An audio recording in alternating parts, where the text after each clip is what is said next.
जैसा इन्होंने किसानों की आयु को ज्यादा करने की बात कही थी, ये तमाम अप्रैल फूल के बातें, ये नरेंद्र मोदी सबसे बड़े फूल और उनके सबसे बड़े फूल अमित शाह, ये दोनों फूल मिलकर पूरे देश को अप्रैल फूल बनाना चाहते हैं। वो अमेंडमेंट सोची समझी साजिश के तहत लाए जा रहे हैं, जहाँ पे मुसलमानों को डराना और जो उनके हवारी हैं, जो मखसूस लोग हैं, छोटे छोटे तबके हैं जो बदमाश हैं, इस मुल्क को भेदभाव के आग में झोंकना चाहते हैं, उनको खुश करने के लिए ये बिल को पेश करना मकसद है। कानून अगर वफ़ का रहता तो 11 साल मोदी हुकूमत क्या सो रही थी क्या? क्या वो 11 साल तक कौन सी कुंभकर्ण की नींद सो रही थी? तुम 11 साल के बाद मालूम हुआ कि वफ़ बिल ऐसा खतरनाक है बोलकर।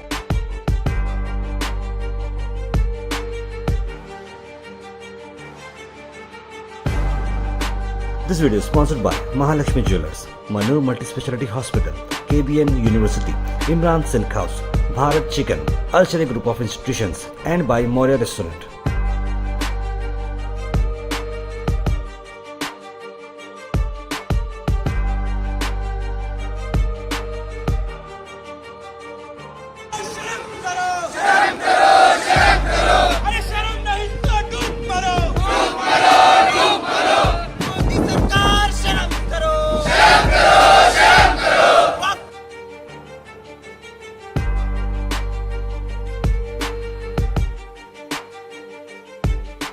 आज अमेरिका इंडिया के ऊपर एक्सपोर्ट पर इंपोर्ट पर टैरिफ लगाने वाला है। ये सरकार, ये मोदी सरकार का जो 56 इंच का सीना है, जब चाइना हमारे को लाल आंख दिखाता है और अमेरिका हमारे ऊपर टैरिफ लगाता है, उस वक्त ये 56 इंच का सीना वहाँ पर कमज़ोर पड़ जाता है। उस कमज़ोर सीने को बचाने के वास्ते और इस देश में इस टैरिफ के खिलाफ चर्चा नहीं होना और ये मोदी की जो नाकामी है इसको चर्चा नहीं करना, इसके वजह से इसको डिस्ट्रैक्ट करने के लिए ये मोदी सरकार आज का दिन यानी 2 अप्रैल को चुना है, ताकि ये जो वक्फ अमेंडमेंट बिल के ऊपर मुसलमान प्रोटेस्ट करे और हिंदू खुश हो और इनकी राजनीति की रोटियां गर्म होती रहे। इसके लिए ये सरकार ऐसा काम कर रही है।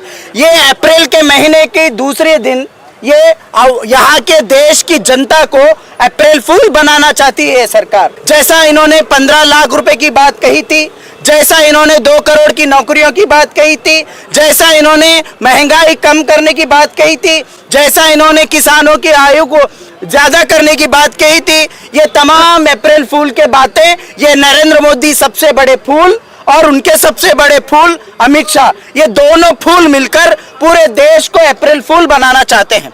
लेकिन हम यहाँ पर social democratic party of India SDPI, आज ये जो पार्लियामेंट में बिल पेश किया गया है, हो सकता है ये बिल पास भी हो जाए, लेकिन हम यहाँ पर ये एहतजाज करके कह रहे हैं, तुम्हारे बिल को, तुम्हारे इस एंटी कॉन्स्टिट्यूशनल बिल को हम जूती के नोक के नीचे रखेंगे।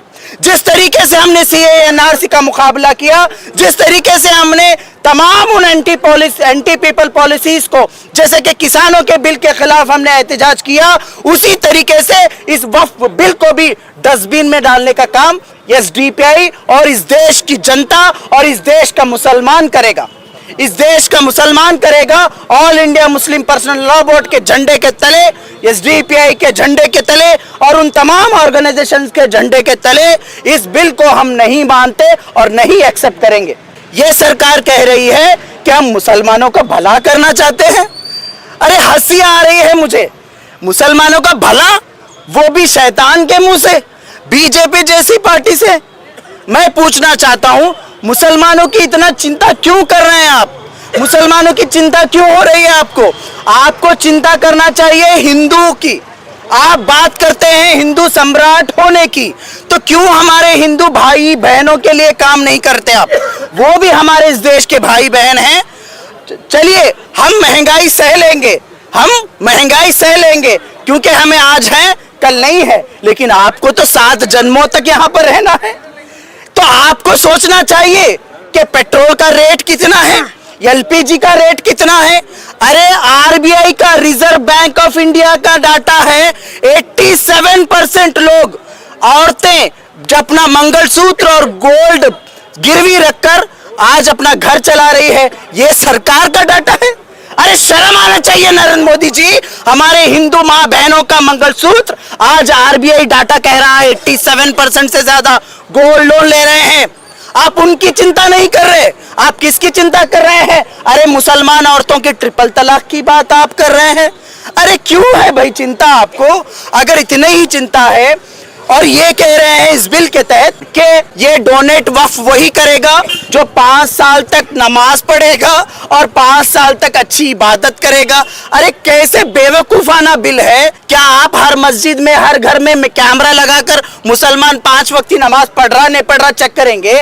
किसके बाप के पैसे, टैक्स के पैसे से आप कैमरा लगाकर चेक करेंगे आप? अरे मोदी जी, अरे बीजेपी वालों शर्म करो। और ये जो लोगों को बेवकूफ बनाने का काम कर रहे हैं, अप्रैल के महीने में फूल बनाने का काम कर रहे हैं, सब लोग समझना है इस देश के लोगों, जब कभी इस देश के अंदर जब से 2014 से मोदी सरकार आई है, जब कभी इनकी नाकामी चेहरा इनका नंगा होता है, उस वक्त ये लोग मुर्गा पकड़ते हैं मुसलमानों के नाम का और मुसलमान को मुर्गा बनाकर ये पेश करते हैं और बलि का मुर्गा बनाकर आपके सामने रखते हैं और आप वाह वाह कर कर खुश होकर चले जाते हैं। हमें कुछ होने वाला नहीं है, मुसलमानों को कुछ फर्क होने वाला नहीं है। इस बिल को जिस तरीके से सीएए एनआरसी को ढकला था डस्टबिन में, उसी तरीके से इस बिल को भी ढकला जाएगा। इस बिल के खिलाफ भी आवाज उठाई जाएगी। लेकिन आपको सोचना है क्या हो रहा है, आज अमेरिका क्या कर रहा है, आज चाइना क्या कर रहा है। इस देश के अंदर लगातार अनएम्प्लॉयमेंट बढ़ रहा है,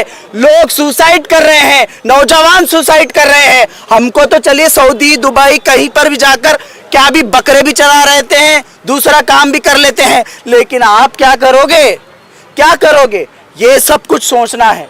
तो ये तमाम चीजें मैं यहाँ पर यही कहना चाहता हूँ, ये बीजेपी सरकार, इनको कुछ नहीं आता, सिर्फ इनको क्या है लोगों को बेवकूफ बनाने आता है। लेकिन हम लोग भी कान में फूल नहीं रखे हैं, हम भी लोगों को बताएंगे, लोगों को जागरूक करेंगे और इसके खिलाफ अपनी लड़ाई डेमोक्रेटिक वे में गली गली से लेकर दिल्ली तक हम लोग लड़ेंगे। Social democratic party of India Gulbarga में डीसी ऑफिस के सामने जो एहतजाज रखा गया, जो प्रोटेस्ट रखा गया, आज लोकसभा के अंदर जो वक्फ अमेंडमेंट बिल दोबारा से टेबल किया जा रहा है, जिसमें हमारे हुकूक की धज्जियां उड़ाई जा रही है, जो गैर आईनी है, गैर जमहूरी है और गैर कानूनी तरीके से उसको पेश किया जा रहा है।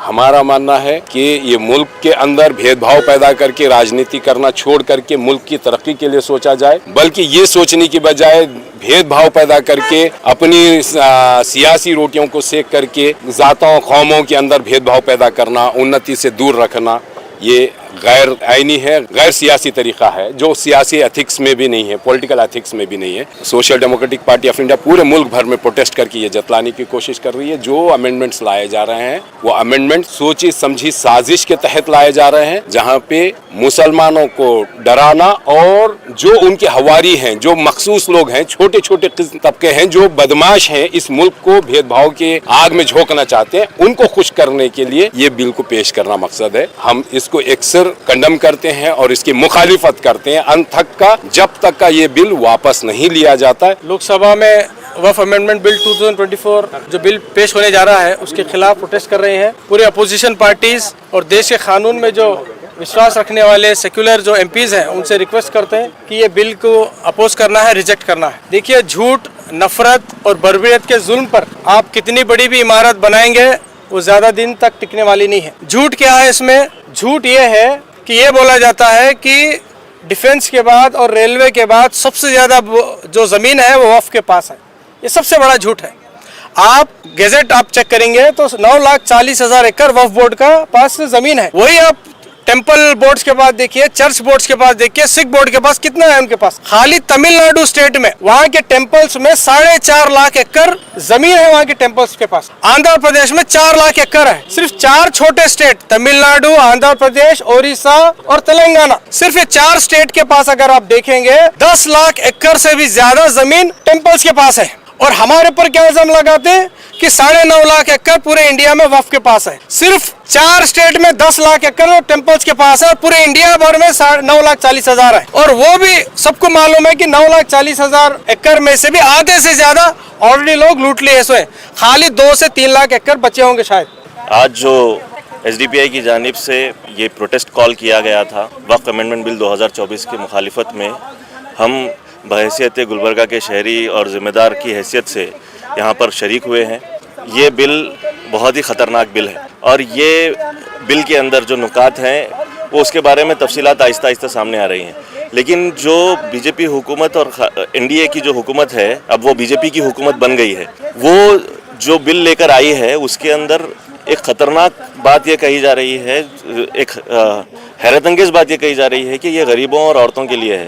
भाई गरीबों और औरतों के लिए आपके पास कोई स्कीम नहीं है हुकूमत की जानिब से कि उनको पैसा, उनको मदद के लिए किस तरीके से आप जो है पैसा फराहम करेंगे। आपके पास कोई तरीक़ा नहीं है, हुकूमत में कोई फंड्स नहीं है उसके लिए, गरीबों की मदद करने के लिए। ख़ास करके मुसलमान अगर बोलकर अगर मदद करना चाहते हैं तो आप बोलते हैं कि जो है ये कॉन्स्टिट्यूशन के खिलाफ है क्योंकि रिलीजियसली सेपरेट नहीं किया जाता, सेग्रीगेट नहीं कर सकते हैं। अब ये जो बात कही जा रही है कि वक्फ के ज़रिए आप इमदाद करेंगे, आपके पास उसका भी मसौदा तय नहीं है। ये सारी बातें ढोकली है, ढकोसला है और इसके सिवाय कुछ नहीं है। यहाँ पर जो ख़तरनाक मामला सामने पेश आने वाले हैं वो ये है वक्फ बाई यूज़र का मामला है। वक्फ बाई यूज़र में जितने भी मसाजिद हैं, आज 95% मसाजिद और इबादतगाहें हमारे जितने भी हैं, मदरसे हैं, खानखाएँ हैं, दरगाहें हैं और ख़बरस्तान हैं, वो सारे के सारे जो है वो उनके आपके पास कागजात नहीं मिलते हैं और कागजात को 6 महीने के अंदर जो है सबमिट करने की बात कही जा रही है इसके अंदर। तो जब कागजात सबमिट नहीं होंगे तो वो किसके मातहत होगी? वो वक्फ के अंदर नहीं रहेगा। तो इसका मतलब ये हुआ कि वो सरकार के मातहत हो जाएगी।